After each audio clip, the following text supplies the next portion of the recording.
Innal hamdalillah nahmaduhu wa nasta'inuhu wa nastaghfiruh wa na'udzu billahi min shururi anfusina wa sayyiati a'malina. Man yahdillah fala mudilla lahu wa man yudlil fala hadiya lahu. Wa ashhadu an la ilaha illallah wahdahu لا شريك له وأشهد أن محمدا عبده ورسوله وحبيب وخليله اللهم صل وسلم وزد وبارك وأنعم على عبدك ورسولك سيدنا ومولانا محمد وعلى آله وأصحابه أجمعين أما بعد فيا عباد الله أوصيكم ونفسي بتقوى الله فقد فاز المتقون. قال الله تبارك وتعالى في القرآن العظيم يا أيها الذين آمنوا اتقوا الله حق تقاته ولا تموتن إلا وأنتم مسلمون. Wahai orang-orang yang beriman, Allah Jalla Jalaluh memanggil hambanya berulang kali di dalam Al-Quranul Karim. Allah mengatakan ya ayyuhalladzina amanu. Setelah beberapa ayat kemudian Allah panggil ya ayyuhalladzina amanu. Setelah berganti surat Allah memanggil ya ayyuhalladzina amanu. Karena manusia sering lupa.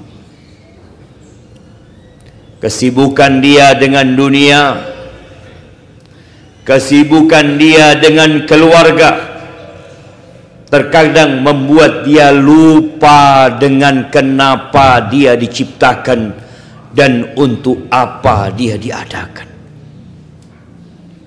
Allah katakan ittaqullah, bertakwalah kalian. Bayangkan orang ini sudah beriman, orang ini sudah mengatakan amanna billah wa bil yaumil akhir, lalu Allah katakan kepadanya ittaqullah. Kalian yang sudah beriman, bertakwalah kepada Allah, takutlah kepada Allah, ingat kepada Allah dan jangan melupakannya. Bersyukur kepada Allah dan tidak kufur atas nikmat yang Allah berikan. Taat, patuh, nurut dan tidak bermaksiat kepada Allah. Wala tamutunna illa wa antum muslimun. Dan kalian jangan mati kecuali dalam kondisi Islam. Hadirin rahimakumullah. Apakah ada jaminan bahwa kita semua akan mati Islam? Apakah setiap yang lahir Islam dia akan mati dalam kondisi Islam pula? Nggak ada. Ada orang yang hidup semasa dengan Rasul Sallallahu Alaihi Wasallam. Bahkan dia menulis wahyu. Tapi ternyata dia mati murtad. Ada cerita seorang muadzin yang kerjanya mengajak orang ke rumah Allah. Yang kata Rasul Sallallahu Alaihi Wasallam tentang fadilah azan itu, al-muadzinun atwalun nas a'naqan yaumal qiyamah. Pada hari kiamat, para muadzin itu adalah orang yang paling panjang lehernya.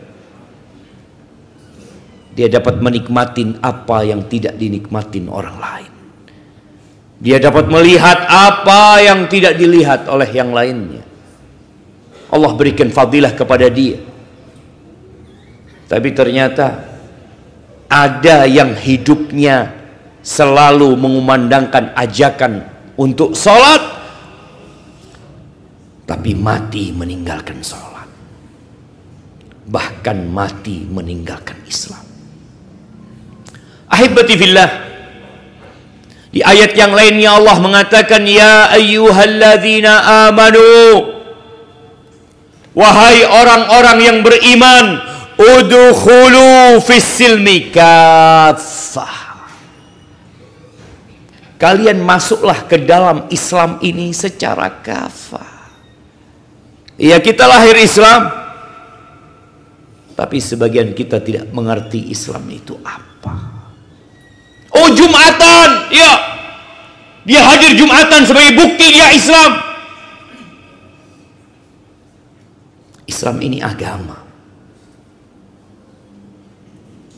Islam ini pedoman hidup. Engkau diperintahkan untuk Islam secara keseluruhan, seutuhnya. Akidahnya Islam,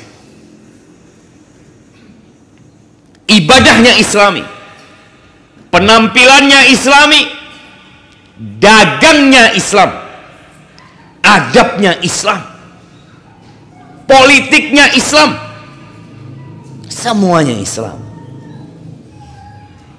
Tapi sebagian kita hanya Islam namanya. Ahibati billah, rukun Islam itu ada 5. Nah,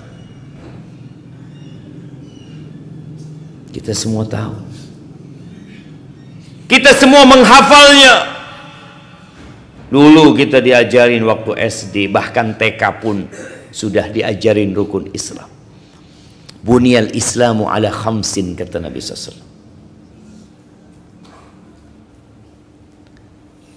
Yang pertama, syahadatu an la ilaha illallah wa anna Muhammadar Rasulullah. 2 kalimat syahadat.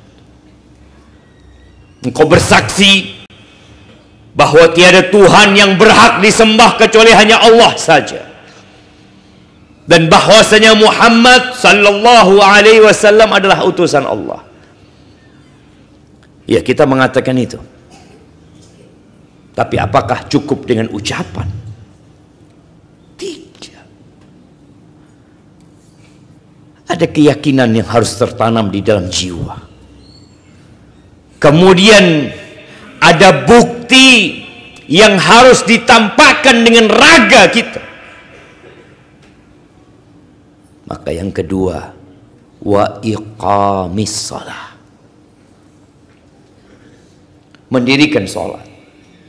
Iya, Muslim itu sholat. Kalau ada seorang mengaku Muslim kemudian tidak sholat, dia mengaku ana Muslim. Mana buktinya? Muslim itu tiap hari sholat 5 waktu. Muslim itu tiap hari menghadap kepada Allah. Ketika manusia sedang tertidur lelap, dia bangun, dia mengambil wudhu, dia mendengar panggilan hayya ala shalah, dia tinggalkan rumahnya, dia berangkat ke rumah Allah. Di waktu zuhur, pada saat dia sibuk bekerja mencari penghidupan untuk dirinya, dia tinggalkan pekerjaannya. Dia rela meninggalkan kesibukannya. Karena apa? Ana Muslim, kata dia. Saya Muslim, Pak. Saya Islam. Makanya saya sholat.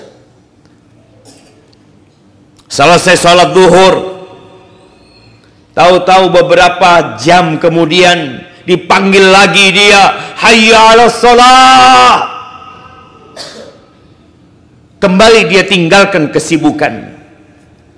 Kalau dia tidur, dia tinggalkan kasurnya. Kemana? Menuju kepada Allah. Untuk apa dia hamba Allah? Dia bukan hamba pekerjaan. Dia bukan budak dunia. Tapi dia Abdullah. Selesai sholat asar, dia pulang ke rumahnya, bercengkrama dengan keluarganya, sibuk dengan anaknya, mungkin sedang menikmatin kopi dengan pisang goreng atau apa di rumahnya, tahu-tahu ada panggilan kembali. Hayya 'alas shalah, hayya 'alas shalah. Dia tahu dia yang dipanggil, karena dia muslim. Dia tinggalkan kesibukannya, dia kembali menuju kepada Allah. Kemudian dia mungkin pulang lagi, istirahat, mengerjakan aktivitas di rumahnya. Tahu-tahu dia dipanggil lagi, hayya 'alas shalah, salat Isya. Jamaah rahimakumullah, 5 waktu dalam sehari kita sholat. Ya, itu rukun Islam. Itu bukan himbauan. Itu bukan ajakan yang engkau boleh mau, boleh tidak. Itu perintah Allah Azza wa Jalla. Kalau engkau Islam. Tapi kalau engkau non muslim, ya, mungkin ana salah menyampaikan ceramah ini. Tapi seorang muslim membuktikan keislamannya, sholat 5 waktu. Jamaah, seorang yang tidak sholat,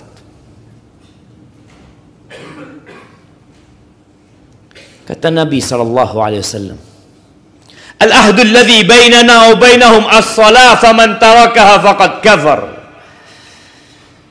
Yang membedakan kita sama mereka itu sholat. Yang tidak sholat kafir.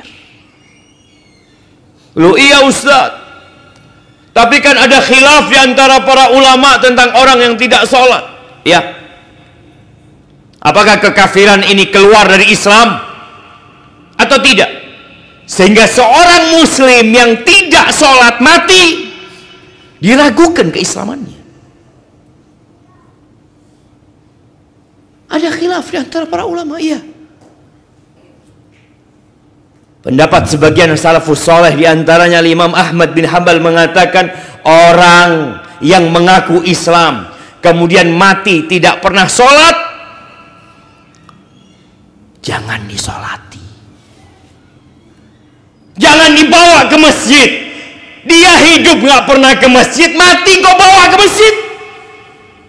Bayangin ya, kalau orang ini nggak sholat kemudian kau bawa dia ke masjid, ayo ke masjid, marah dia. Kok mati kau bawa ke masjid? Loh, mumpung dia mati, nggak bisa berontak dia. Dalam mazhab Imam Ahmad, nggak perlu disolatin, nggak perlu dimandikan, dikafani, bikinkan jurang dia, kuburkan di sana. Dalam mazhab Imam Syafi'i, kalau orang itu tidak sholat, dipanggil, disuruh sholat, tetap nggak mau sholat, dibunuh. Tapi tidak murtad, ya, tapi dia dibunuh. Nggak ada gunanya dia hidup. Kematian lebih baik buat dia. Tidak nambah umur dan nambah dosa. Itu dalam madhab Syafi'i dan madhab Maliki. Ahibati fillah, jangan meremehkan salat. Yang kasih kaki itu Allah. Yang kasih tangan engkau bisa menggerakkan tanganmu itu Allah. Yang memberikan kedua mata kepadamu sehingga engkau bisa memandang dan melihat, itu Allah. Bukan bosmu, bukan perusahaanmu, bukan orang tuamu, tapi Allah yang kasih. Tapi realitanya kita lebih taat sama atasan kita lebih taat dengan bos kita, yang dia nggak ngasih apa-apa sama kita kecuali gaji. Wallah, kalau semua gaji yang engkau dapatkan selama engkau hidup ditukar dengan nikmat mata,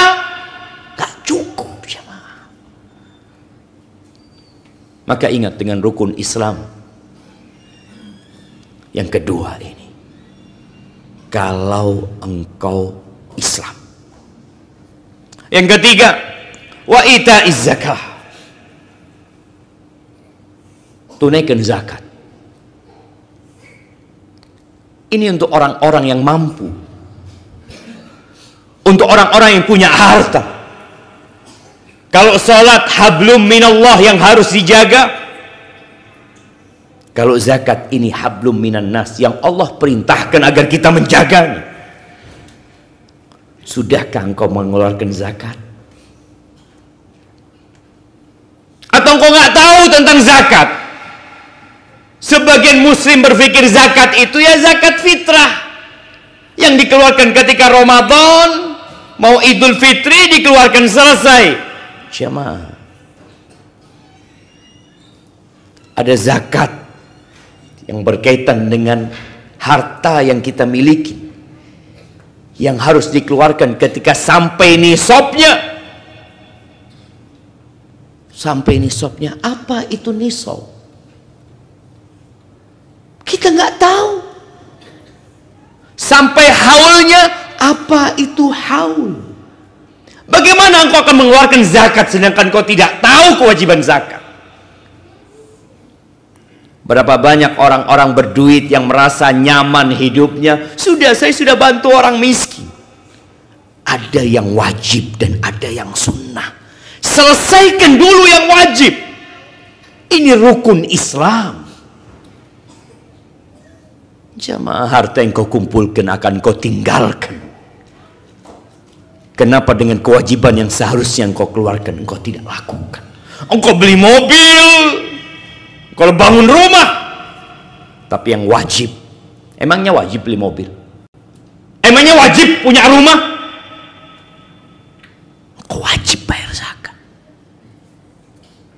Itu yang ketiga. Dan Allah sering kumpulkan aqimus shalah wa atuz zakah. Dirikan sholat dan tunaikan zakat. Yang keempat, wasaumi Ramadan. Puasa di bulan Ramadan. Ada sebagian muslim yang puasa di bulan Ramadan tapi nggak sholat dia. Dia lupa bahwa rukun yang kedua itu sholat, kewajiban harian. Sebagian kita dulu pernah tidak puasa. Sebagian punya utang puasa. Nggak ada yang tahu kalau dia punya hutang. Tapi itu rukun Islam yang engkau bakal ditanya. Mulut yang kau miliki, lidah yang ada di mulutmu, lambung tempat makanan itu mengolah, itu Allah yang bikin. Dan Allah perintahkan kepadamu untuk puasa. Yang kelima, haji. Ya, haji bila mampu. Sebagian kita sudah mampu 10 tahun yang lalu, tapi dia nggak berangkat haji. Belum. Kenapa engkau tunda? Tahu-tahu dia sudah tua, dia sakit, dia stroke. Engkau juga bakal ditanya, kenapa engkau tunda-tunda sedangkan engkau sudah mampu melaksanakan ibadah tersebut. Ahibati fillah, saatnya kita bermuhasabah, introspeksi diri. Apakah aku muslim yang sebenarnya? Atau aku hanya pura-pura Islam? Aqulu qawli hadha wa astaghfirullah li wa lakum wa li sairil mu'minin wal mu'minat fastaghfiruh innahu huwal ghafurur rahim.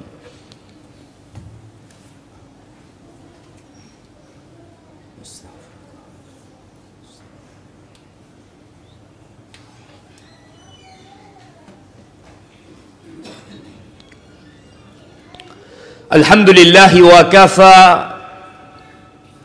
wassalatu wassalamu ala nabiyil mustafa wa ala alihi wa ashabihi wa man iqtafa, amma ba'd. Ibadallah, Allah ketika mensyariatkan salat, mensyariatkan zakat, mewajibkan puasa, mewajibkan haji bukan karena Allah butuh dengan ibadah kita. Tidak. Allah itu tidak butuh dengan alam semesta ini. In takfuru antum waman fil ardi jami'an. Apabila kalian semuanya kafir dan seluruh penduduk bumi yang saat ini berjumlah 8 miliar semuanya kafir, Allah itu maha kaya.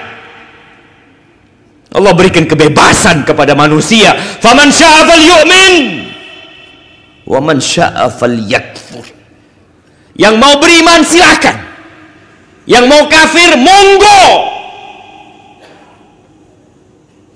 Allah nggak butuh jamaah. Tapi semua akan menanggung konsekuensi dari apa yang dia lakukan. Kullu nafsin dha'iqatul maut. Semua yang bernyawa akan merasakan kematian. Dan semua kenikmatan yang pernah engkau rasakan, kalau ternyata engkau tidak bersyukur kepada yang memberi nikmat, maka akan jadi petaka buat dirimu. Sebagian orang berpikir dengan kekayaannya dia akan bahagia. Nggak bakalan kalau dia tidak beriman. Engkau pikir orang-orang yang pakai mobil mewah, yang pakai jam mahal, yang pakai baju yang bagus, rumahnya megah, engkau pikir bahagia? Nggak bakalan. Kebahagiaan itu bukan di pakaian, bukan di rumah, bukan di mobil, bukan di aksesoris yang kita pakai. Kebahagiaan itu ada di sini. Di sini tempat kebahagiaan itu. Di hati. Dan hati itu tidak akan bahagia kecuali tatkala dia kembali kepada Allah Azza wa Jalla. Kenapa kita disyariatkan puasa? Untuk kebahagiaan kita. Allah katakan in ahsantum li anfusikum. Kalau kalian berbuat baik, itu buat kalian. Buat kalian. Manusia diciptakan dari tanah dan dari ruh. Sebagai orang peduli dengan tanahnya, peduli dengan fisiknya, tidak peduli dengan ruhnya, sehingga dia hidup sengsara gara-gara tidak sholat, gara-gara tidak zakat, gara-gara tidak puasa, gara-gara tidak berangkat haji. Maka ahibati fillah, mulai hari ini tanamkan di dirimu, aku mau jadi muslim yang sebenarnya. Bagaimana caranya? Belajar. Datang ke majelis ilmu. Engkau tidak dapat di bangku sekolahan, engkau tidak dapat ketika SMA, ketika kuliah, ketika SMP atau SD. Engkau datang sekarang. Ada masjid bikin kajian. Datang, sempatkan waktu untuk mengenal Tuhanmu, untuk tahu jalan pulang menuju surga Allah Azza wa Jalla. Ahibati billah, hari ini hari Jumat, harinya berselawat buat Nabi alaihi salatu wassalam, hari yang paling mulia sepanjang pekan. Maka perbanyak salawat buat Nabi.